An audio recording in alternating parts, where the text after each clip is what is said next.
Hello, everyone. Welcome back to Silver Tears Tarot and welcome to the No Contact reading. So, this is part of a series. If this one resonates with you, you're probably going to want to go back and look at some of the others from the series, which, of course, I'll recap the last one. But you might also want to check out some of the other series. So, in general, they're all general readings for this collective, but I've got them kind of grouped. The messages are grouped a little bit, so see if this one's maybe one for you. So I'm going to go ahead and jump in. We've got the Chrysalis Tarot for you today, as well as the Stained Glass Tarot. And then when we get to the Oracle, which I'll actually start out with, we've got the Soul's Journey. So you see the Soul's Journey on this channel a lot. And it's really just a great Oracle card or Oracle deck to give you some good messages, and it feels like it's often just what you kind of needed to hear that day. So let's see what comes out for today, and this is just to get us started as we dive into the concept of no contact and thinking about the situation of no contact, thinking about what that means. So for some of you, that's no communication of any kind at all. For some of you, there is some communication, but maybe it's really just not fruitful, not helpful.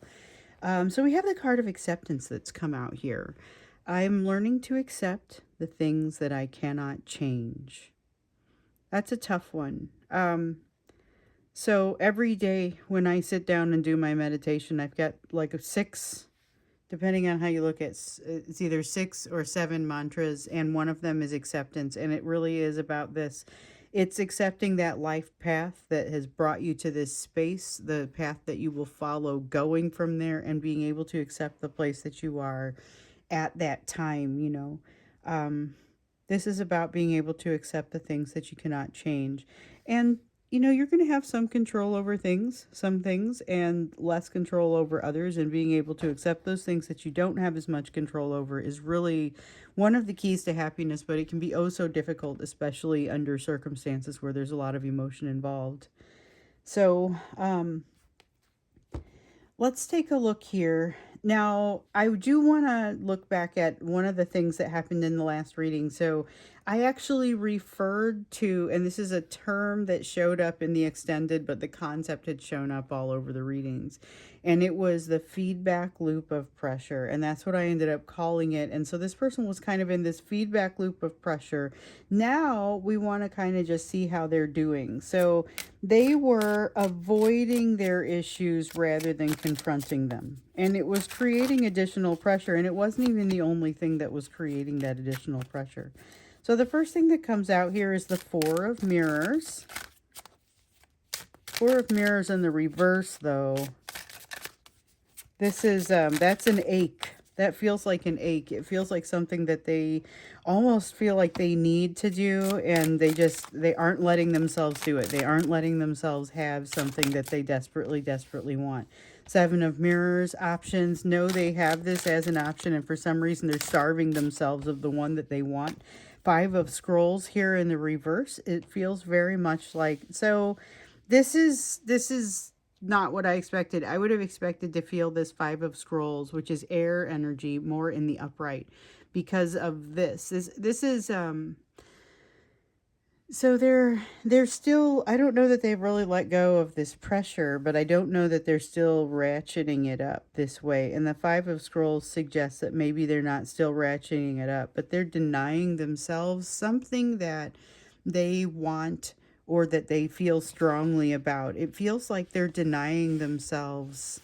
Why are they denying themselves? I'm curious to see that, because that's kind of, this energy finds them in a slightly different place. There was a lot of avoidance and not doing the things that they should ideally be doing the last time, and now we kind of see it's less a situation of avoidance. It's like staring it down and still kind of not really doing it. It's a matter of I'm the one that controls me, and yet Four of Cups in the reverse again.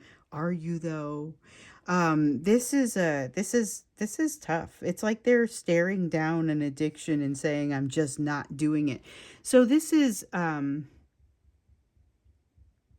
they're they're really pushing control. Like this is them controlling their situation. This could be communication. This could be about contact. This could be like an arm wrestling match with themselves that says, you're not reaching out. You're not going to hit send. You write whatever the heck you want, but you're not hitting send, you know. It's almost like that, like they're bargaining with themselves. Four of Cups in the reverse is coming out as a like an ache. It really is coming out as an ache. It really is coming out as something that like sometimes it's very much in the upright is like you're getting offered something that you really, really care about, but you don't exactly care about it. You're not taking it for what it is. You're not seeing it for what it is. It's left out, you know, it's not being appreciated. Here it is very much being appreciated. It is the opposite of disappointment. It is enthralled. I mean, you're enthralled with it, or they're enthralled with it. And they're not allowing themselves some kind of something that they often have allowed themselves in the past. Six of Wands, the buck stops here. Absolutely will not be doing this anymore. And there's something here that they won't allow themselves to do. It really does feel like allowing themselves like a sweet treat, but it's a sweet treat of connection, sweet treat of communication. They're keeping themselves quiet.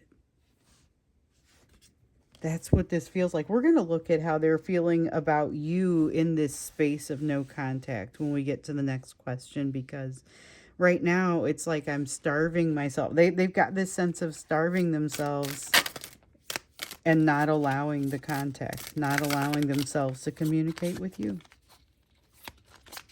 Got the Star in the reverse. Why? I wonder why this is. This is a necessary place for them to be. They've got a hurdle that they have to get over, and this is the only way that they know how to get there. So, and I think that's giving them a little bit more credit than they have earned just yet. So they don't yet know how to get there. They don't yet know how to get where they ultimately will want to go. The Star in the reverse, I wonder how they get to where they ultimately will want to go. That may be something we have to ask at some point here, because the Star in the reverse would suggest that this is not the setback that it looks like it is. Because sometimes the Star in the reverse can be a setback. It can be a loss of hope. It can be something that slows things down. This doesn't necessarily embody that. I mean, it does have some of that element, but I feel like the loudest thing in there is really the keep going, even though it doesn't look like the path. But the thing is, this isn't you. This is really about them. This is what's happening with this person with whom you're in no contact. Here's the thing. You've got this sticky issue of the Death card in the reverse and change that they refuse to make. So there's some old that they've got to get rid of and bring in the new. But they are not doing what it takes to do that right now. There's something that is stopping them from out with the old. It doesn't necessarily stop them from wanting to bring in the new, but there's not space for it.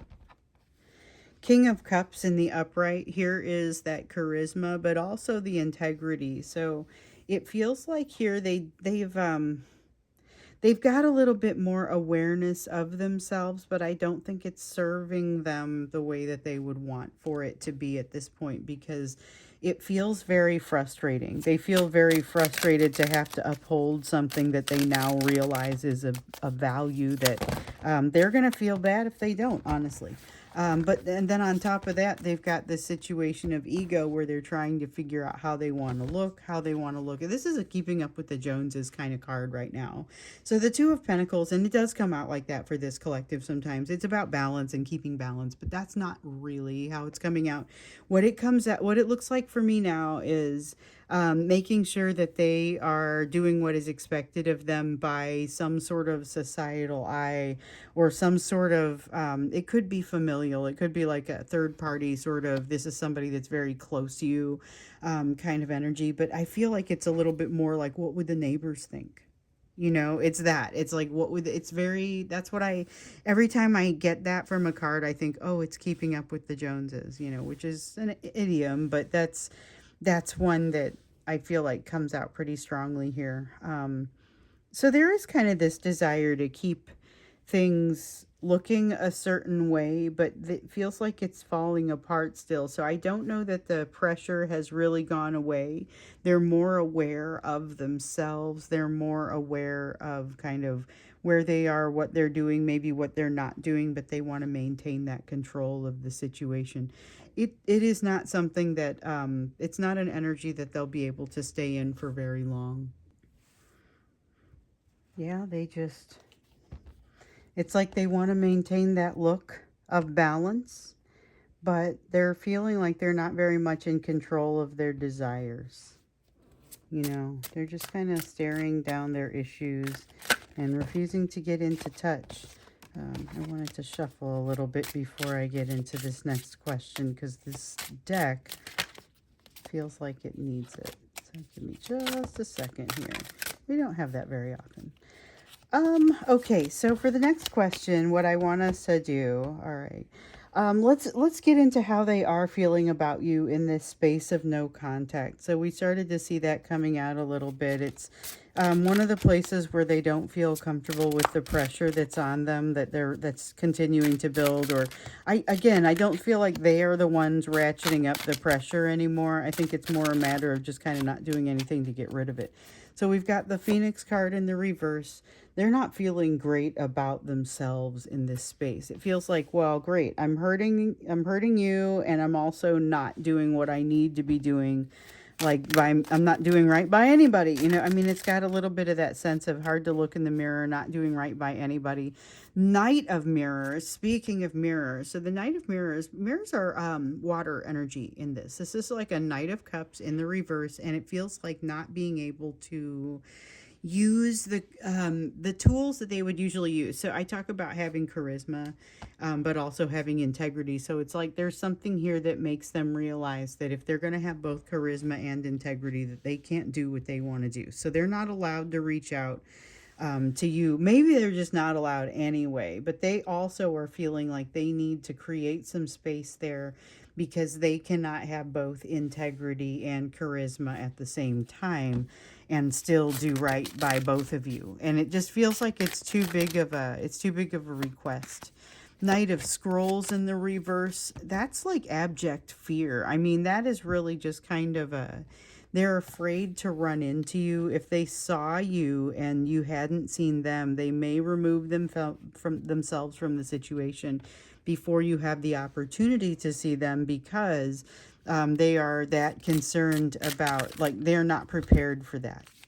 Three of Cups. So here's where I was very particular about the way I talked about the keeping up with the Joneses energy, because it didn't feel like it was coming from any sort of third party pressure. Okay. But one of the things that does seem to be coming up here is something that almost feels like it's almost a party atmosphere, but it also feels like they have too many responsibilities in this situation and they don't know how to address them all. They haven't given it the appropriate amount of thought. It's like having something that they're supposed to come in and show what they've done, but they haven't practiced it. Like a speech they haven't practiced, or something that they're supposed to, some sort of performance or whatever it is. Feels like they haven't practiced whatever it is that they're supposed to do. So they're not feeling prepared for whatever it is that's being expected of them. And it creates an overwhelm that has them pushing you even farther onto the back burner. So when I say third party energy, I think it is true in the purest sense, because it is, if you guys are the first and second energy, this is something else that's creating some sort of interference. But I don't know that it's a person as much as a situation. Could be like a job. And I don't even think it's like, oh, it's toxic. You know, it could be toxic, but I don't think that's what it's about. It's just like too busy. It feels like that they're too busy, and they're allowing that to be one of the things that keeps you out of contact. Let me see what I've got here. Dropped one in a really strange place, but it was face down. So in front of me, I've got like this, all these shelves of cards. And this card just kind of went right into one of the shelves. Okay. So we've got the Ace of Swords and the Eight of Pentacles that have come up here. There is with the Judgment card in the reverse that kind of speaks to this Ace of Swords. The Eight of Pentacles is I'm not ready yet. So when we look at how they feel about you in this situation of no contact, it feels like they are avoiding the situation with excuses that they are happy to use as excuses because it doesn't it calls attention away from this other thing where they've done something wrong, or they feel like they've done something wrong and they can't quite get past it. They don't feel like they have the options. They haven't earned the right to talk with you the right way. So there's a lot of their awareness of maybe how they've treated you or how they haven't treated you, as the case may be. And that makes it very difficult for them to come back. So one of the things that it's easier for them to kind of maintain that silence than it is for them to come out and break that silence. And partially another reason that they don't want to break the silence and that they are feeling as down on themselves as they are, not only are they not ready for whatever this other situation is, but they're not really ready emotionally for you or for resolving the situation that they've got going on with you right now. Let's see, Nine of Swords in the reverse, and they're not giving it the type of energy or attention that it requires. So, and they know it. They know it. They're not working on it. It reminds me of this Eight of Swords where they've got this performance over here and they're not ready for it and they're still not practicing. It's like that is my nightmare right there. You know, I play an instrument, and for me to show up to a performance and not have run the piece, like that's the stuff of nightmare. You know, sure you can sight read it, but it's going to be not as good, you know. And this is somebody who's just got like that pressure of I'm just not doing it, and it's in the background and I'm just kind of not thinking about it. And they're doing the same thing with you. They're having a habit of kind of hiding from situations and just not really acknowledging it as much as they can. They try to just hide from it and not acknowledge it as much as they can. It's a habit. It's a habit. Let me see what I dropped down here. Okay. Yeah, there's a lot of avoidant hiding from responsibilities. Like they know they need to prep for something, but they're not doing it.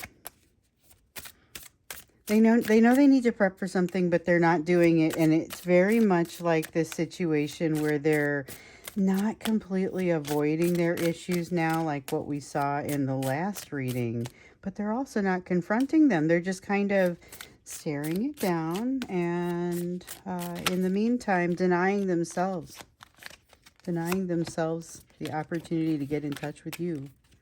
We've got a Six of Swords. Six of Swords coming out here in the reverse. There's that busyness again. They really do have a lot going on, but again, it feels like they hide behind it. And you've got the Fool in the reverse, and they feel like an idiot. They feel like an idiot because of what they've done to you and the fact that they haven't really made the progress that they would hope that they had made emotionally as a result, or as since that. I feel like there's one more that needs to come out. Yeah.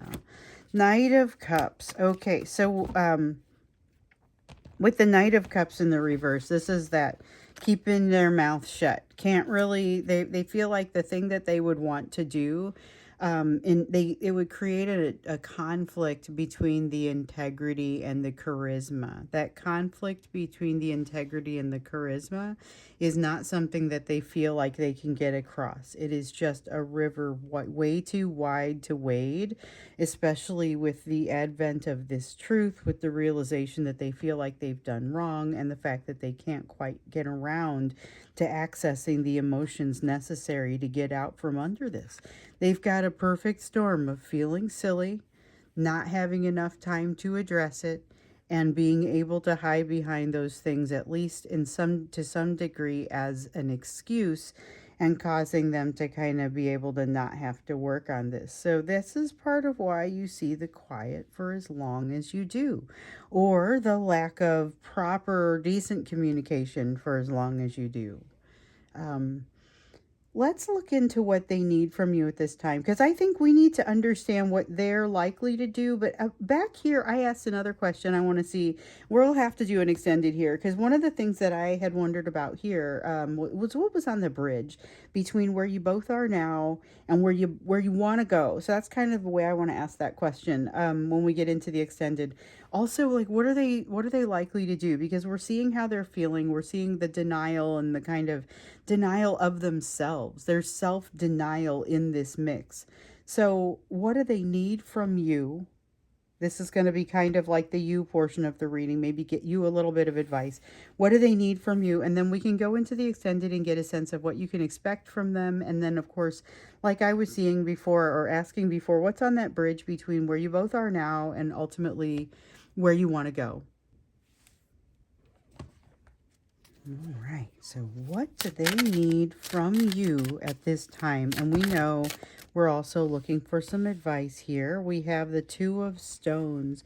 The first thing to come out is the Two of Stones here in the reverse. And, you know, we got that Two of Pentacles, same energy over here. Slightly different meaning, but it's the same card, essentially. It's still Two of Earth. Here in the reverse, this is showing that, you know, there's not always a path. There's not always it's not always the right time for what you would want to have happen. And this may not be a time where this person can handle it. It feels like there's some overwhelm happening here and that they're not able to get past it. But the piece around the charisma and the integrity being at odds really gets to me.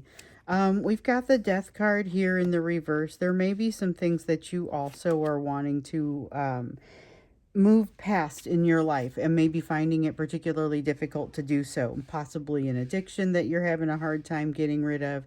This is the Death card in the reverse. It's about leaving something where it belongs. It may be not an addiction more than an attachment, some sort of over-attachment.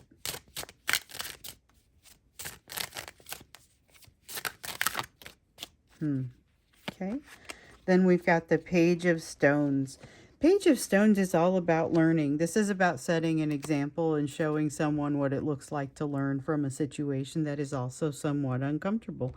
Because this is that situation that can be pretty much, I mean, you could describe this as somewhat uncomfortable and yet definitely one of those things that you'll never forget. You didn't ever really think it could be like it is, and it defies a simple explanation. But with the Ten of Wands, there's a burden. There is something that basically you are having to work through. You've got lessons that you're supposed to be working through. This burden over here is not unique to you. This person is also experiencing something that feels like a burden.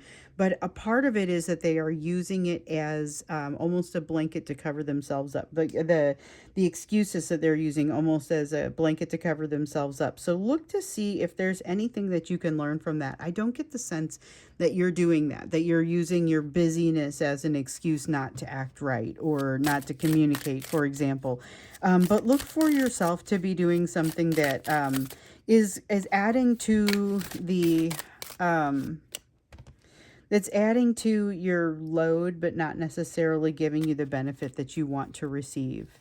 Page of Wands in the upright. So the Page of Wands, this is about curiosity, and it is about being willing to try something out. This is the energy of the person who shows up to a party not knowing what to expect and ends up, you know, still there the next morning. It's very much, I mean, it's not necessarily about partying, but of course it could be. It's really just about curiosity and not needing to shut things down, being willing to, okay, yes, I'll try that also. I will also have this conversation, whatever this is. You've got the World in the reverse, something that hasn't quite wrapped up for you. This is about you.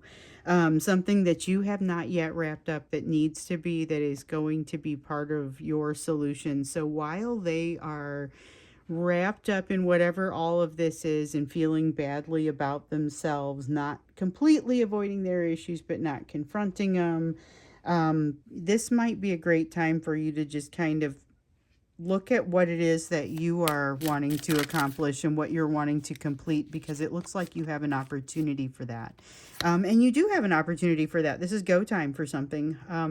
And I feel like it's connected to this no contact situation because it is somehow going to be visible. And what you are doing is somehow going to be visible and is going to come across as just it's impressive, or it's something that they weren't expecting, or you took a kind of a different approach to something than what the normal person might have done, and they're amazed by it. Let me see what I dropped. Okay, just one card that came out face up. Yeah, Seven of Pentacles here in the reverse. You're going to figure out something that you need to accomplish or that you need to do, but everything in here has this sense of you're getting this advice so that you can be told, or so that you can give the example or set the type of example that you need to set. There is definitely a lot of this energy of example setting going on here, so that you're watching the things that they don't even have to be watching you closely. They can just be feeling your energy. So here's the thing. You're going to get a real challenge, and you're going to get something that hits you kind of hard. It doesn't happen the way that you expect it to happen, and they're going to see you hit the ground and like crash. I don't know that it's like a big serious crash. It might be something that's very, very small, but for them might be a big serious crash. And then when they witness the way that you come through it, they realize that things could be completely different. So the way that they have this Judgment card in the reverse does not reflect the way that you end up with this Judgment card in the reverse, because you take it and you find it to be a very actionable type of situation. Something that you wanted doesn't work out, something doesn't happen, and now what? What you do, again, it's about setting this example, but what you do, if I can get all these cards in here that wanted to come out, that's what's going to be important about it, and that's going to be the impressive part. That's going to be the part that they are seeing and that they are influenced and impacted by. Okay, so I'll be curious to understand what it is that you do that does appear to be visible to them, but this is all about example setting. So interesting. I again will be very curious to hear from you what it is that they can see you doing. We're going to go ahead and go now to the extended, get a feel for what you can expect from them at this time as far as behaviors, that type of thing. And then also to get a feel for what's on that bridge between where both of you find yourselves now and where you want to go. So it's the union of you now, like your emotional soul union, and how does that evolve into something that could potentially be union in a very physical sense. So what does that look like? What would it take? That's what we'll look at when we get into the extended. For now, I just want to thank you for being here, and I look forward to seeing you over in the extended and then in the next reading.